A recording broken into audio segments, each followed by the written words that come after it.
Por exemplo, todos nós sabemos que é impossível você escrever tudo com expressões novas.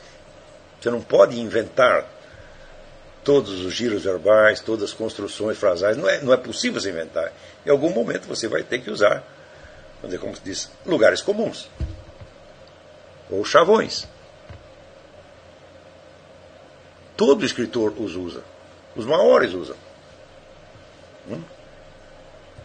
Mas então por quê? No que reside a diferença? Não?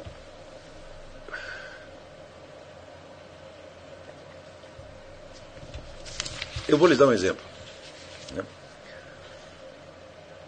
Se vocês lerem os meus artigos de jornal, vocês vão encontrar 1000 vezes a expressão miséria moral. Eu acho que, não sei quantas vezes, mas eu vivo usando isto.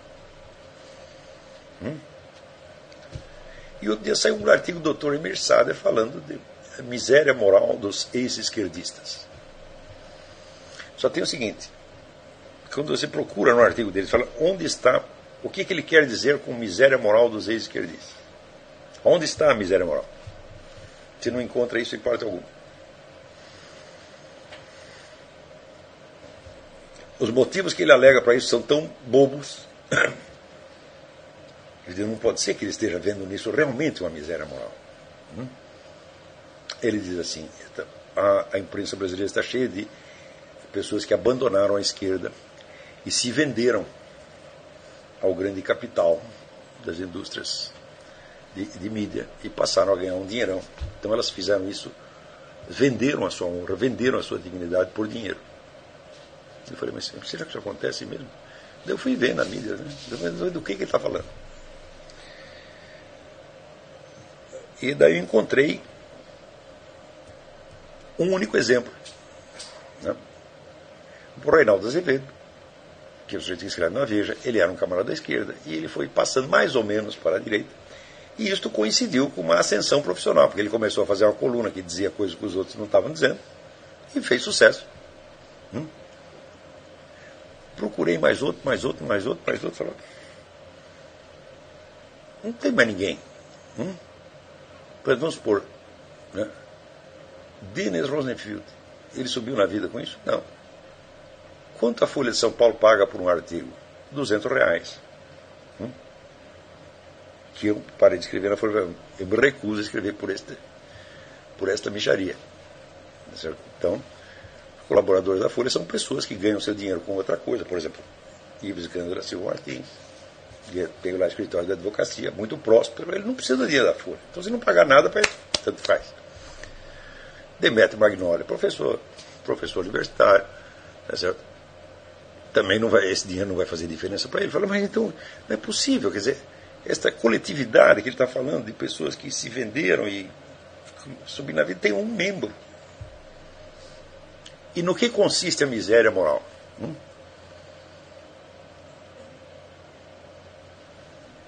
A que ele está se referindo?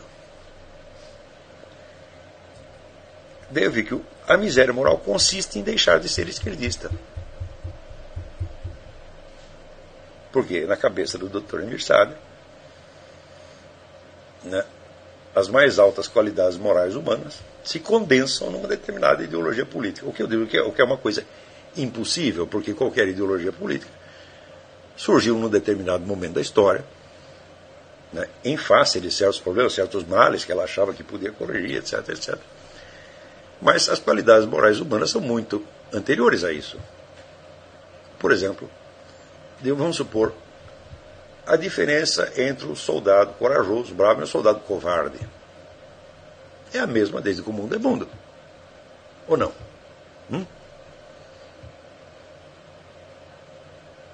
A generosidade. Por exemplo, você chega para um amigo e diz, aqui eu estou ferrado, empresta um dinheiro, tal. Tem um cara assim, você me empresta R$100, o cara toma lá 200.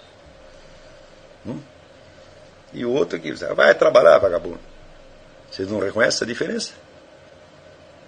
Nisto? A diferença entre um pai bondoso que cuida dos seus filhos, afaga, estimula, etc., e outro que só vive dando porrada ou xingando. Quem é que não sabe essa diferença? essas diferenças são estruturais na conduta humana. São as mesmas eternamente. Por exemplo, você chega para uma mocinha e fala, aqui, você quer casar com um sujeito que gosta de você, que vive te chamando de meu amorzinho, ou o cara que vive te enchendo de porrada? Não tem que pensar duas vezes, tem? Então, essas qualidades, elas são permanentes e estruturais, portanto, elas não podem se identificar nem com socialismo, nem com liberalismo, nem com coisa nenhuma. Portanto, quando se fala de miséria moral de uma determinada atitude política, você teria que mostrar no qual ela reside. Né? Por exemplo, essas pessoas, quando elas aderem a esta determinada ideologia, seja socialismo, seja liberalismo, etc., elas ficam más. Elas eram generosas e ficam mesquinhas. Né? Elas eram corajosas e ficam covardes. Né? E assim por diante. Aí você teria mostrado alguma miséria moral, mas essa miséria moral que se referia ali era o sujeito mudar de partido. Mas isto é muito pouco. Então, o que está fazendo ali a expressão miséria moral? Está sobrepondo uma emoção associada a determinadas palavras, uma situação que não tem nada a ver com isso. Aliás, ao contrário, nós poderíamos ver, né, exemplos de pessoas que fizeram carreira na vida exatamente no sentido contrário. Eram pessoas que eram, vamos dizer, da direita, ou tinham boas posições no tempo da ditadura militar, e que depois fizeram carreira arrotando esquerdismo, etc. Esse aqui é um exemplo, o Hélio Gaspari. O Hélio Gaspari era um cara que se dava muito bem com os milicos no tempo da ditadura. Quando acabou aquilo, ele imediatamente virou. Né? Sei que é outro, Delfim Neto. E assim por diante. Quer dizer, todo sujeito que havia um governo de direita, ele estava bem, e depois ele continua bem. Quando a coisa muda para a esquerda, fala, olha, você tem uma infinidade de camarada que subiu na vida, passando para a esquerda. Agora, quando você procura exemplos do caso contrário na mídia, você só encontra um. Então, a expressão miséria moral, quando eu a profiro, não é porque o sujeito está num outro partido. É porque a conduta concreta do indivíduo mudou. Entendeu? A partir da hora que aderiu àquele partido, ele passou a fazer outra coisa. Por exemplo, o sujeito combatia a corrupção, não gostava que tudo fosse honesto, daí ele entrou no PT, entrou no mensalão. Digo, opa, aí tem um sinal de miséria moral. Então, nós dois estamos usando um chavão. Miséria moral é um chavão. É uma expressão que já existia. Não fui eu que inventei, não foi o Dr. Emir Sadek que inventou. Só que eu a estava usando como nome de alguma coisa que eu estava tentando descrever. Ao passo que o Dr. Emir Sadek está usando como carimbo verbal para recobrir uma situação que não tem nada a ver com isso.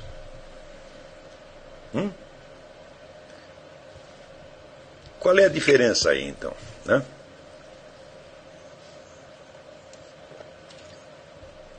A diferença é que eu estou tentando expor uma experiência, algo que eu vi. E o Dr. Emir Sayers está querendo criar uma impressão. Você quer receita para escrever mal? Queira criar impressão. Praticamente todos os erros que você vê, as deformidades de estilo que você vê, são baseadas nisso aqui. Que o sujeito está querendo criar uma realidade, uma impressão de realidade com meras palavras. Isto é possível por quê? Porque as palavras são usadas por toda uma coletividade e elas acabam se imantando, por assim dizer, de determinadas reações emocionais que elas designavam no começo. Não é isso? Por exemplo, a palavra miséria evoca imediatamente uma emoção de pena misturada de desprezo. Não é isso? A palavra por si, porque ela foi usada para descrever coisas que evocavam exatamente isso. Mas depois você pode tentar evocar a mesma coisa só com a palavra. Ou seja, você não está descrevendo uma situação que expresse isto. Você está descrevendo uma outra situação qualquer e cobrindo em cima com esta palavra. Ora, na situação brasileira hoje, praticamente todo mundo escreve como o Dr. Emir Sander. Ninguém permite que as palavras, os fatos, as situações declarem os seus verdadeiros nomes. Eles nem sabem fazer isso mais. Eles só sabem pegar, vamos dizer, uma espécie de dicionário de chavões, dicionário de lugares comuns, e tentar recobrir com aquilo a realidade do que estão falando. Por exemplo, eu vi toda essa discussão que surgiu outro dia a respeito do liberalismo, liberdade, etc. A palavra liberdade, ela por si mesma, quem quer ser escravo? Vamos fazer aqui uma enquete. O que você prefere, ser escravo ou ser um cidadão livre? O que você prefere? Está na cadeia ou está na rua? Está na sua casa? O que você prefere? É claro, então a liberdade tem está imantada por si mesma de um valor positivo. Né? Então, como eu estava tentando explicar que a liberdade como princípio de organização política não existe, que a liberdade, o que nós chamamos de liberdade é um tipo de ordem.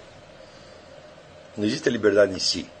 Existem várias ordens políticas. Algumas delas sufocam a liberdade, outras abrem a liberdade. Então a diferença não é entre liberdade e ordem, mas entre duas ordens.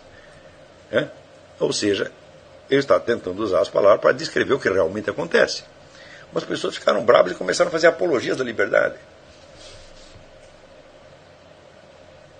O que é isto? O indivíduo está reagindo a meras palavras.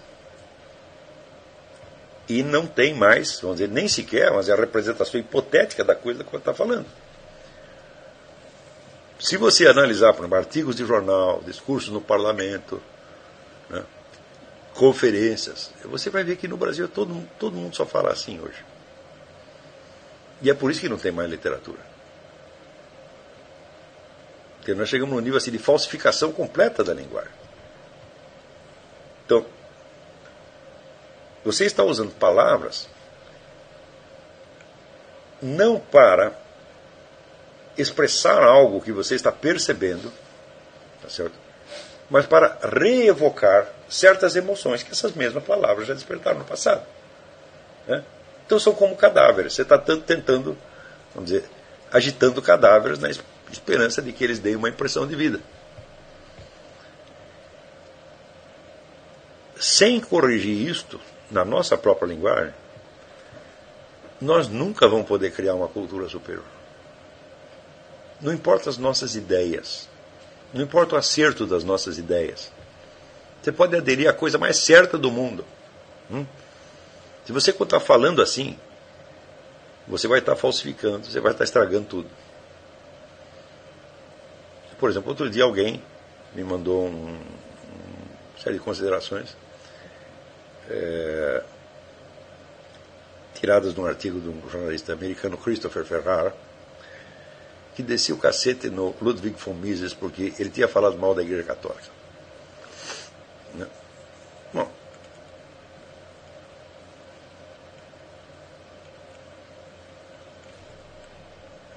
quando você via as críticas que ele fazia, correspondia a fatos históricos. Fatos que não poderiam ser generalizados, mas que em certas circunstâncias de fato aconteciam. Então, quer dizer, você não poderia, com base naquelas frases, você criar uma teoria econômica geral das relações entre religião e economia. Não dá para fazer isso. Mas eram observações factuais. Que, embora não expressando fatores constantes, expressavam coisas que aconteceram realmente em determinados lugares, em determinados momentos. Sendo que Ludwig von Mises jamais fez um exame sistemático desta coisa, ele não tem nenhuma teoria a respeito, são apenas observações soltas. E o jornalista em questão estava louco da vida. Não, vocês ficam aí seguindo esse Mises, olha aí, ele é anticristão, etc. Ora, espera aí. uma observação do indivíduo a respeito de uma determinada situação histórica jamais pode ser em si mesma anticristã. Por ser anticristão é você se opor doutrinalmente a uma determinada doutrina. Quer dizer, a doutrina católica, como a toda teologia, ela tem pretensões de universalidade. Então, elas são sentenças que são colocadas num nível de generalidade que abrange a humanidade toda, independentemente das diferenças individuais. Como é possível confrontar isso com uma afirmação histórica? Eu digo, não é possível. Nenhuma afirmação histórica pode ser jamais contra ou a favor da doutrina católica. Ela pode dar uma impressão de que é.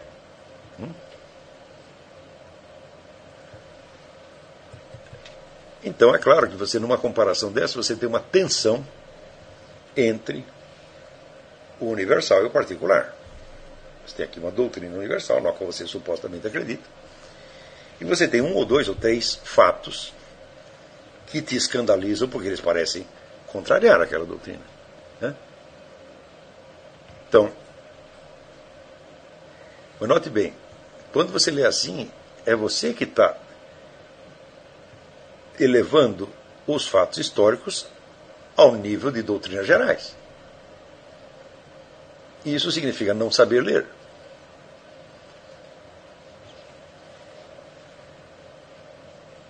Para pessoas que, vamos dizer, que não têm cultura suficiente, não estão ainda bem formadas, domínio da linguagem, essas confusões vão acontecer sempre. E por melhores intenções que elas tenham, elas vão cometer injustiças monstruosas. Você veja, quem foi, vamos dizer, o poeta cristão mais importante do século XX? Foi T.S. Eliot. Todos os conceitos fundamentais da teoria literária do Eliot, ele tirou de um sujeito não só ateu, mas terrivelmente antirreligioso, que foi Rémy de Gourmont. Como é que ele pôde fazer isso? Porque ele sabia fazer essa diferença entre os diversos níveis de predicação. Poucas pessoas dominaram uma linguagem ou várias, tanto quanto Eliot. Então, ele pode entender o que o outro está dizendo. E antes de julgar ou de se escandalizar, etc., etc., ele chega a uma compreensão profunda do que o outro está dizendo. E saber qual é o significado que isso pode ter para uma doutrina geral ou não.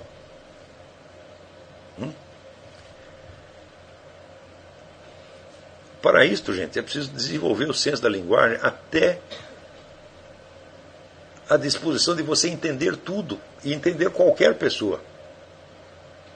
E você ser capaz de captar dentro da experiência dela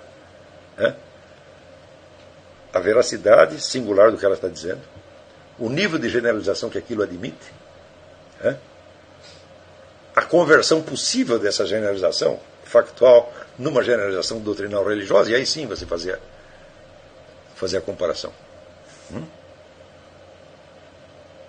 A maior parte das pessoas não são capazes disso, e no Brasil estão, vamos dizer, o nível de incapacitação geral é muito alto. Vocês também são vítimas disso. Eu sou vítima disso. Cada vez que eu vou escrever, eu tenho que vencer esses reflexos em mim. Tá certo? Quer dizer, eu já estou acostumado, é uma certa prática. Eu comecei 40 anos antes de vocês. Mas isso é todo um trabalho que tem que ser feito ainda.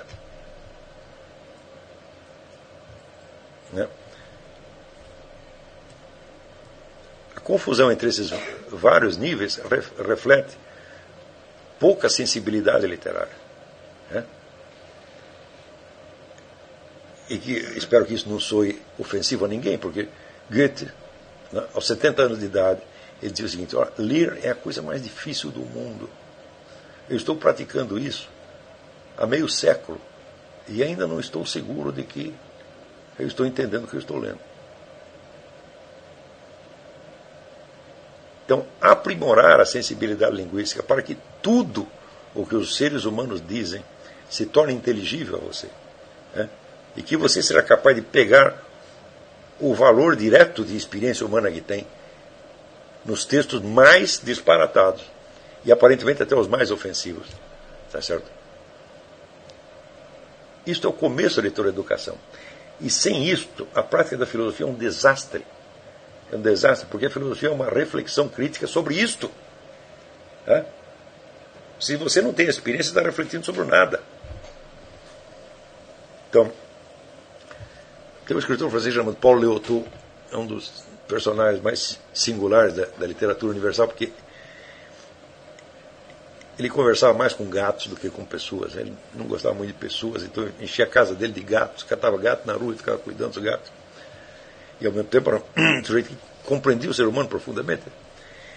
E ele dizia o seguinte: qual é a definição de povo?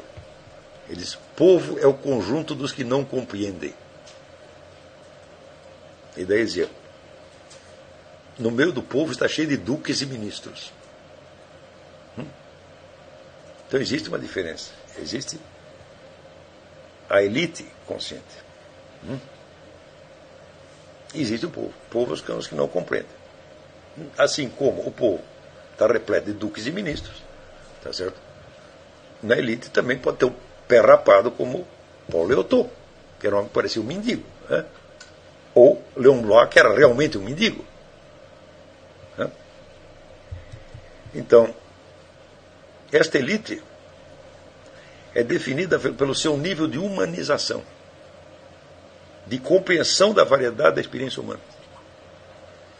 E, portanto, da compreensão dos códigos linguísticos em que isto se expressa. Entendeu? Bom, é claro que toda essa atividade literária ela pode se coisificar também. Não é isto? Se você a entender, vamos dizer, como profissão, como finalidade última da existência, ou você tiver esta adoração idolátrica por artistas, você já vê que o prestígio do artista, o prestígio acumulado, tá certo? Que é uma coisa que começa no Ocidente, vamos dizer, mais ou menos a partir de Dante Alighieri, né? Provém do fato de que ele é capaz, vamos dizer, de expressar a sua experiência, dar forma verbal expressa à sua experiência, vamos dizer, a ressalva de que não se trata de dar uma forma, mas é a própria experiência que se transmuta em verbo interiormente, um processo quase espontâneo. E ao fazer isso, é capaz de integrar a experiência individual, atual, moderna, dentro de uma ordem temporal bem maior. Tá certo? Então, nesse sentido, vamos dizer, toda e qualquer obra de arte narrativa ou poética, ela é uma apresentação da alma diante da eternidade.